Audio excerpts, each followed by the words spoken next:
Dumating na yung aking HSBC ATM card. So, pinadala ito dito sa bahay ng aking amo.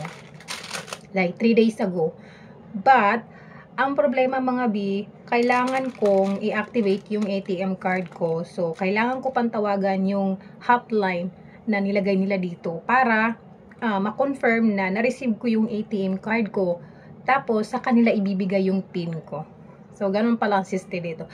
Medyo maganda yung way nila kasi napaka-safe. Yung tipong kahit ipopost na sa iyo, kailangan mo pa rin silang tawagan or puntahan yung pinaka-main na bangko nila, ganyan. Okay, kahit anong branch na bangko nila dito, basta puntahan mo yung mga HSBC Bank para ma-confirm at ma-verify yung at ma-activate yung ATM card.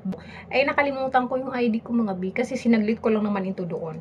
So, kailangan talaga kapag pumunta kayo ng mga bangko, ay, lagi kayong prepare. Diyos ko.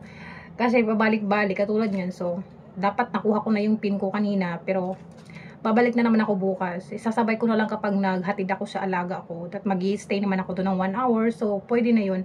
Makakapag, enough time na yun para pumila doon. At kunin yung PIN ko. Yung, ATM. PIN ko nga sa ATM. Ano ba? Kasi hindi ko naman ito magagamit kung walang PIN, di ba?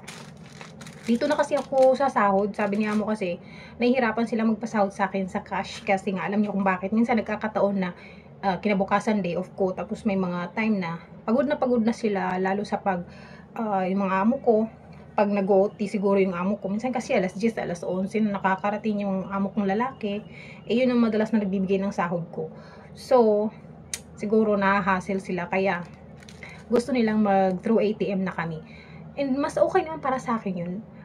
Kung anong mas nakakabuti, di ba? Kung nakakaluwag-luwag yun sa kanila, less hassle para sa kanila, kaya makisama tayo. Di ba? Ako mas prepare ko kung tutusin, mas okay sa akin din yung cash kasi parang wala nang maraming chechibureche, hindi na ako mag-withdraw, ganyan, hindi na ako pupunta ng mall or bank para mag-withdraw. Ay, gano'n. Pero wala tayong magawa. Ganun talaga, guys. Mas okay na rin para yung hindi natin hawak yung pera. Alam mo yun? Pag nawala yung ATM, pwede naman natin ipa-block, di ba? Pero yung pera, pag hawak-hawak natin, mabilis yung delikado. So, yung mga gustong kumuha ng HSBC Bank dito sa Hong Kong, lalo pag mga baguhan pa, magpag-guide na lang din kayo.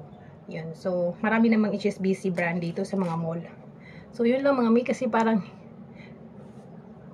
labo talaga naman ako. Yun lang.